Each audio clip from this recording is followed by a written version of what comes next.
मेरठ से खबर है जहां पर वांटेड अपराधी बदन सिंह बद्दो के साथी ने सरेंडर कर दिया है। 2.5 लाख के इनामी बदमाश बद्दो के साथी पपित वर्ला का आत्मसमर्पण। फरार अपराधी बदन सिंह बद्दो पर प्रशासन का शिकंजा लगातार कस रहा है। गैंगस्टर के आरोपी पपित वर्ला ने कोर्ट में सरेंडर कर दिया है। कई थानों में आपको बता दें कि आपराधिक केस दर्ज हैं कुख्यात पपित के खिलाफ। कुख्यात अपराधी बद्दो का मुख्य शार्प शूटर है पपित के सरेंडर की पूरी कार्रवाई हुई। गुपचुप तरीके से पुलिस के सामने सरेंडर करके पुलिस ने की व्यवस्था को उसने चुनौती दी। फरार बदन सिंह बद्दो के मकान को ध्वस्त करने का नोटिस जारी किया गया था। मेरठ विकास प्राधिकरण ने मकान गिराने का तीसरा नोटिस जारी किया था। बहुत ही जल्द बद्दो के घर को ध्वस्तीकरण भी कर दिया जाएगा।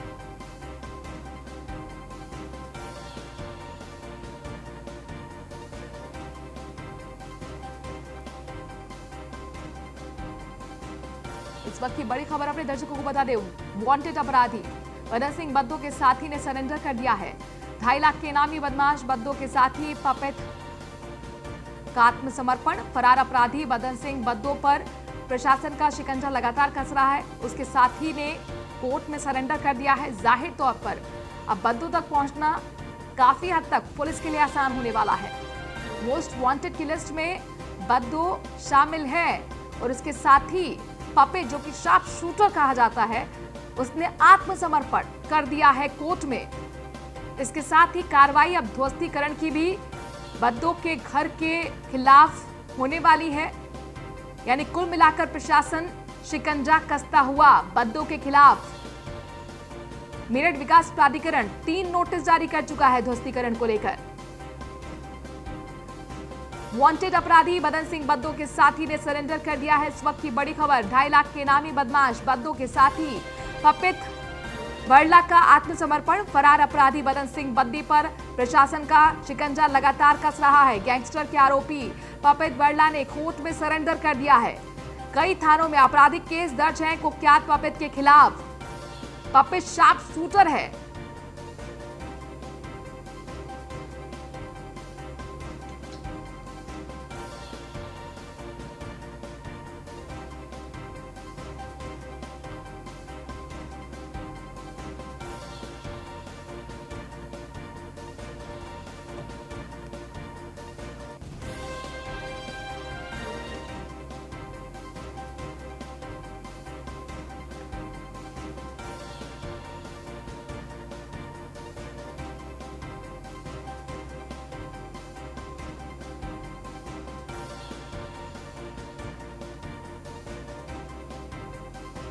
मेरठ से ब्यूरो चीफ के शर्मा हमारे साथ जुड़ गए हैं।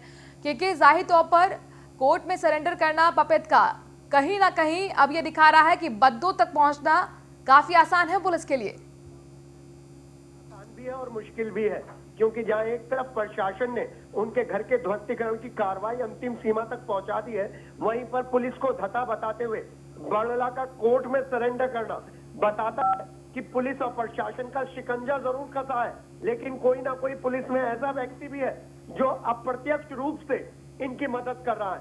नहीं तो आप बताइए कि जब कचहरी में इतनी जबरदस्त चेकिंग रहती है, इतनी जबरदस्त सुरक्षा व्यवस्था रहती है, ऐसे में वर्ला पहुंचता है और सरेंडर कर देता है और आराम से कैदी अभिरक्षा पहुंच जाता है। पुलिस और प्रशासन तो उसी दिन से बदन सिंह बद्दो के पीछे है जिस दिन से वो फरार हुआ था, लेकिन बावजूद इसके कार्रवाई स्टेजेस में होती है, इंटरवल्स में होती है, लेकिन यहाँ पर पुलिस अपनी पीठ जरूर थपथपा सकती है कि पुलिस के एनकाउंटर के डर से एक शातिर अपराधी गैंगस्टर ने, शार्प शूटर ने आत्मसमर्पण कर दिया है। लेकिन ये आत्मसमर्पण कहीं ना कहीं कई सवाल जरूर छोड़ता है। वो अलग बात है कि डीजीपी के स्तर से, लखनऊ के स्तर से बदन सिंह बद्दो पर कार्रवाई होनी निश्चित है, क्योंकि योगी शासन में कोई भी अपराधी बच नहीं सकता। या तो जेल के अंदर रहेंगे या फिर कहीं और रहेंगे, लेकिन अपराध करने के लिए नहीं रहेंगे।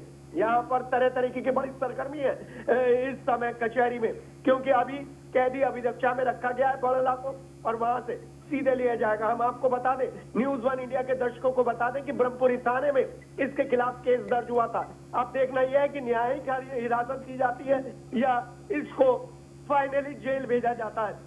इसी पर चर्चा है। वहीं पर हमने पुलिस अधिकारियों से बातचीत करने की कोशिश की है, लेकिन कोई भी इस समय बातचीत करने की पोजीशन में नहीं है, क्योंकि कचहरी में एक हार्डकोर क्रिमिनल का सरेंडर करना बहुत सारे सवाल छोड़कर जाता है। शुक्रिया के शर्मा, तमाम जानकारी विस्तार से हम तक पहुंचाने के लिए।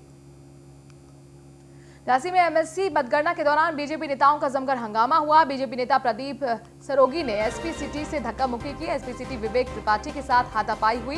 बीजेपी के पूर्व नगर अध्यक्ष प्रदीप सरोगी ने जमकर एसपी सिटी को पीटा। एसपी सिटी के पिटने की खबर से एसएसपी दिनेश कुमार पी का इंकार है। एसएसपी साहब, सवाल यह है कि क्या तस्वीरें अब झूठ बोल रही हैं? क्या खाकी के आगे जो खादी है, यानी खादी के आगे अब खाकी नतमस्तक हो गई है? तस्वीरों में भी आप साफ देख रहे हैं एसपी सिटी के साथ किस तरह की बदसलूकी हुई। हाथापाई के बाद धरने पर बीजेपी के कार्यकर्ता बैठ गए। बीजेपी कार्यकर्ताओं का धरना देख सपा के कार्यकर्ता भी वहां पर जबरन मतगणना केंद्र में घुसने की कोशिश करने लगे थे। पुलिस की ओर से रोकने के बाद फिर यहां पर जमकर बवाल शुरू हुआ।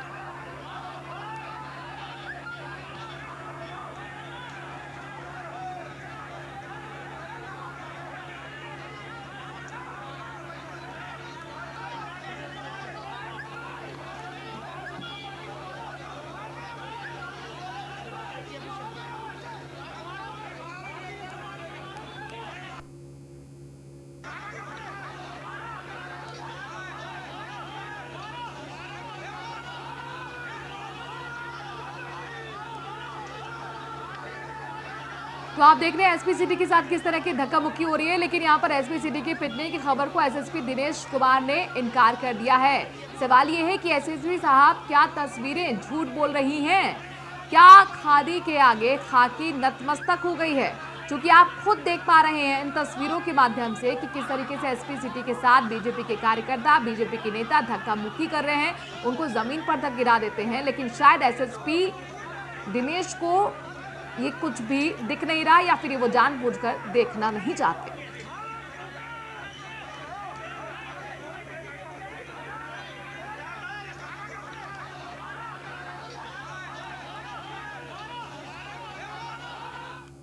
और झांसी के एसएसपी दिनेश कुमार का क्या कुछ कहना है, चलिए देखते हैं। झांसी जिले में एमएलसी इलेक्शंस की मतगणना बिल्कुल शांतिपूर्ण तरीके से चल रहा है। यहाँ कोई अशांति की कोई खबर नहीं है। यहाँ पे जितने भी जो इश्यूज थे रिजॉल्व कर दिया गया है। कुछ मिसअंडरस्टैंडिंग थे, कुछ लोग मतगणना क्षेत्र में जहाँ मतगणना हो रहा था अंदर जाने की प्रयास कर रहे थे, पुलिस ने उनको बहुत सख्ती से रोका है। और कुछ सोशल मीडिया में और इलेक्ट्रॉनिक प्रिंट मीडिया में ये खबर फैलाने की कोशिश किया जा रहा है एसपी सिटी झांसी को पीटा गया और घायल है। एसपी सिटी को ना किसी ने पीटा। वहाँ एसपी सिटी गेट पे जो ड्यूटी कर रहे हैं उनके साथ जो कर्मचारी जो साथ काम कर रहे थे, कुछ लोग वहाँ मतगणना केंद्र के अंदर घुसने की कोशिश किया, पुलिस ने सख्ती से रोका, धक्का मुक्की हुई है। कुछ सोशल मीडिया में इस तरह से अफवाह उड़ाने की कोशिश किया जा रहा है, उनके खिलाफ हम लोग एफआईआर दर्ज करके कार्रवाई करेंगे। और इस पूरे मामले में बीजेपी झांसी के महानगर जिला अध्यक्ष मुकेश मिश्रा क्या कह रहे हैं, देखते हैं। काउंटिंग की जा रही है। हमारे एजेंटों ने कई बार आपत्ति दर्ज कराई और उनकी नहीं सुनी गई। अवैध मतपत्रों को वैध कर दिया गया दूसरे प्रत्याशी के पक्ष में। हमारे प्रत्याशी के मतपत्रों की गड्डी की गड्डियां दूसरे प्रत्याशी के पक्ष में मिला दी गई उनकी गड्डियों में। हमारे प्रत्याशी जब सुबह इस चीज़ की आपत्ति दर्ज कराने अंदर जा रहे थे तो उनको गेट पर पुलिस ने रोका, उनके साथ बदसलूकी की, उनके साथ धक्का मुक्की की। हम लोगों ने अभी सारे एजेंटों ने अंदर आपत्ति दर्ज कराई, उसके बावजूद भी प्रशासन सुनने के लिए तैयार नहीं है। अवैध तरह से मतगणना हो रही है। हर सारे मतगणना एजेंटों ने हमारे मतगणना का बहिष्कार किया। हम लोग बाहर आ गए। अब उनको जो दिखाई दे सो करें। कल वहीं वरिष्ठ बीजेपी के नेता संजीव का क्या कुछ कहना है, उनको भी सुनते हैं। मतगणना में कुछ धांधली हो रही है और हमारे जो मतपत्र हैं भारतीय जनता पार्टी दूसरे प्रत्याशियों के पक्ष में डाल दिए गए, उनकी पेटियों में डाल दिए गए। तो निश्चित रूप से ये लगातार जो रात भर से शिकायत आ रही थी, इसको लेकर हमारे प्रत्याशी डॉक्टर यद शर्मा जी डीएम और कमिश्नर साहब से शिकायत के लिए पत्र लेकर उनके इसमें काउंटिंग स्थल पर गए तो उनको बीच में रोक दिया गया, उनके साथ धक्का मुक्की गई। इसको लेकर हम सब लोग इधर आए और हम सब लोगों ने डीएम और कमिश्नर साहब से शिकायत की और रिकाउंटिंग की मांग की कि इसकी रिकाउंटिंग की जाए। मदन यादव हमारे संवाददाता एक बार फिर जुड़ गए हैं अपडेट के साथ। मदन, क्या कुछ जानकारी मिल पा रही है? क्या कार्रवाई की बात, किसी तरह की कोई हलचल? चूंकि हमने देखा यहाँ तो एसपी सिटी के साथ जो हाथापाई हुई है तस्वीरों में दिख रही है, उस बात को ही नकार रहे हैं। जी हाँ, मैं आपको बताऊं कि यहाँ पर जो धक्का मुक्की हुई है पुलिस कर्मियों के साथ, उसको लेकर एक्शन कर लेने की बात की जा रही है। लेकिन जो बीजेपी की जो भीड़ थी एकदम से अंदर जाने का प्रयास कर रही थी, वहां मौजूद पुलिसकर्मियों ने उनको रोकने की कोशिश की तो भाजपाई उत्तेजित हो गए। उन्होंने धक्का मुक्की की, कुछ पुलिसकर्मियों को गाड़ी पर भी गिरा दिया गया है ना। लेकिन उसके बाद फिर जो है स्थिति को नियंत्रित कर दिया गया। जी, अभी फिलहाल क्या स्थिति है? क्या अभी भी हंगामा चल रहा है या सब कुछ कंट्रोल में कह सकते हैं मदन? नहीं, सब कुछ कंट्रोल में हो गया है। कुछ भाजपा नेताओं को अंदर जाने की अनुमति दी गई है, वो लोग अंदर हैं, काउंटिंग चल रही है फिलहाल और अभी नतीजे का इंतजार है सभी को। मदन, ये हुआ कैसे? अचानक कैसे एक भीड़ जो बीजेपी नेता उनके समर्थकों की होती है वो एसपी सिटी पर टूट पड़ती है? वहां पे जो भाजपाई आए एक से नारेबाजी करने लगे, उनको संभावना थी कि अंदर कुछ गड़बड़ की जा रही है उनके प्रत्याशी के मतों के साथ। उनका आरोप है, आपने दिखाया जो अभी दो नेताओं का, कि उन्होंने आरोप लगाए हैं कि मतपत्र कुछ चेंज कर दिए गए। उन्हें संभावना थी कि हमारा प्रत्याशी हार जाएगा, इसलिए वो अंदर जाने की मांग कर रहे थे कि उनकी शिकायत की जाए ताकि निष्पक्षता के साथ मतगणना की जाए। तो भीड़ को देख करके पुलिस ने उनको रोकने का प्रयास किया, उस दौरान ये धक्का मुक्की हुई।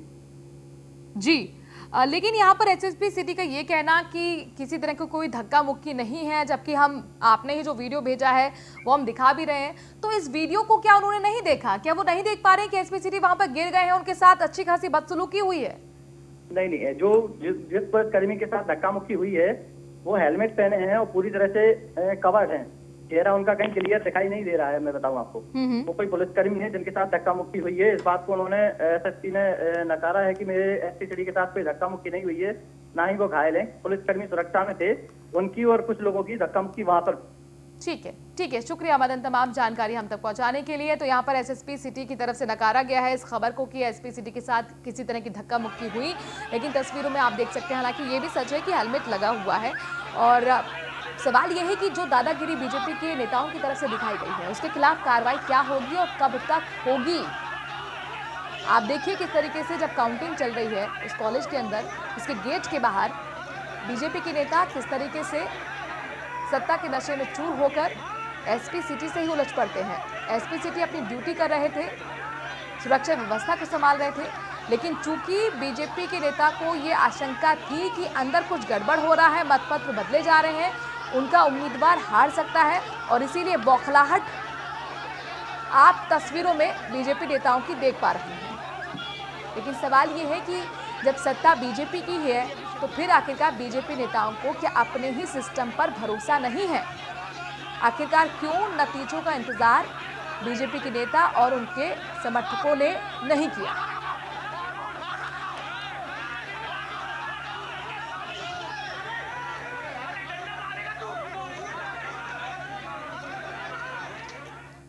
मेरठ से बड़ी खबर है जहां पर बजरंग दल के कार्यकर्ता धरना प्रदर्शन कर रहे हैं। बजरंग दल के कार्यकर्ताओं का आरोप है कि पुलिस ने उनके साथ बदतमीजी की। मेडिकल कॉलेज के गेट पर चेकिंग के दौरान बदसलूकी हुई। बजरंग दल के कार्यकर्ताओं का मेडिकल थाने में धरना प्रदर्शन चल रहा है।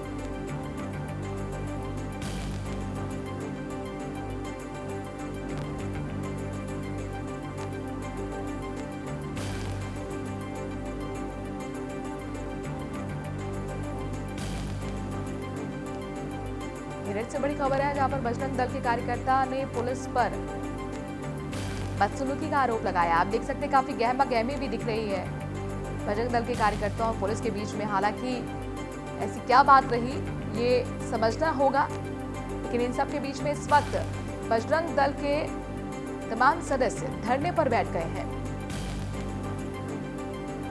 मेडिकल कॉलेज के गेट पर चेकिंग के दौरान पुलिस पर बदसलूकी का आरोप बजरंग दल ने लगाया और उसी के विरोध में धरना प्रदर्शन शुरू कर दिया।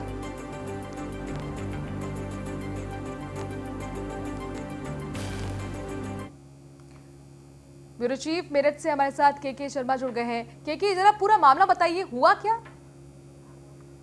जिस तरीके से प्रशासन ने कोरोना को कंट्रोल करने के लिए सड़कों पर जागृति अभियान चला रखा है, विभिन्न थानों में मास्क लगाने को लेकर पुलिस काफी मुस्तैद है। वहीं पर बजरंग दल के कुछ कार्यकर्ताओं ने बिना मास्क लगाए ही सोशल डिस्टेंसिंग के आदेशों का पालन नहीं कर रहे थे, तो पुलिस ने उनका चालान काट दिया, जिसके बाद बजरंग दल के कार्यकर्ताओं ने दूसरे लोगों को बुलाया और मेडिकल थाने पर ये धरना प्रदर्शन शुरू कर दिया। इनका साफ तौर पर कहना है कि जो उनका चालान काटा गया है वो वापस लिया जाए, क्योंकि चालान मास्क पर नहीं काटा जा सकता, बाकी के कागजात पूरे थे।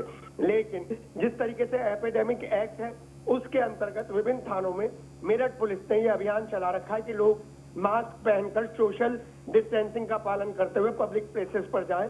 वहीं पर ये लोग बिना मास्क के ही घूम रहे थे। तब जाहिर तौर पर के शर्मा कहीं ना कहीं चोरी और ऊपर से सीना जोरी भी बजरंग दल के तमाम नेता करते हुए नजर आ रहे हैं। शुक्रिया तमाम जानकारी हम तक पहुंचाने के लिए।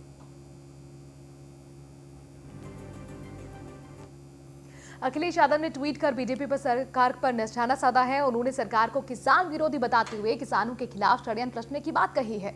साथ ही पूंजीपतियों से मिलीभगत का आरोप भी लगाया। उन्होंने अपने ट्वीट में लिखा है, बीजेपी सरकार दिन में किसानों से बेनतीजा वार्ता करती है और रात में पूंजीपतियों से गुपचुप बातें कर किसानों के खिलाफ षड्यंत्र रचती है।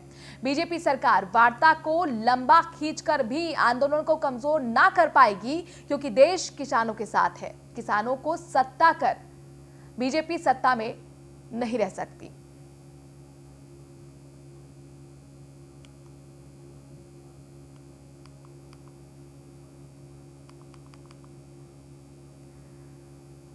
तो अखिलेश यादव किसानों के मुद्दे को लेकर बीजेपी सरकार पर हमला करते हुए और कह रहे हैं कि पूंजीपतियों का साथ बीजेपी सरकार को पसंद है और किसानों को सताकर बीजेपी सत्ता में नहीं रह सकती। तो ट्वीट के जरिए बीजेपी पर निशाना साध रहे हैं और कह रहे हैं कि षड्यंत्र रचा जा रहा है किसानों के खिलाफ।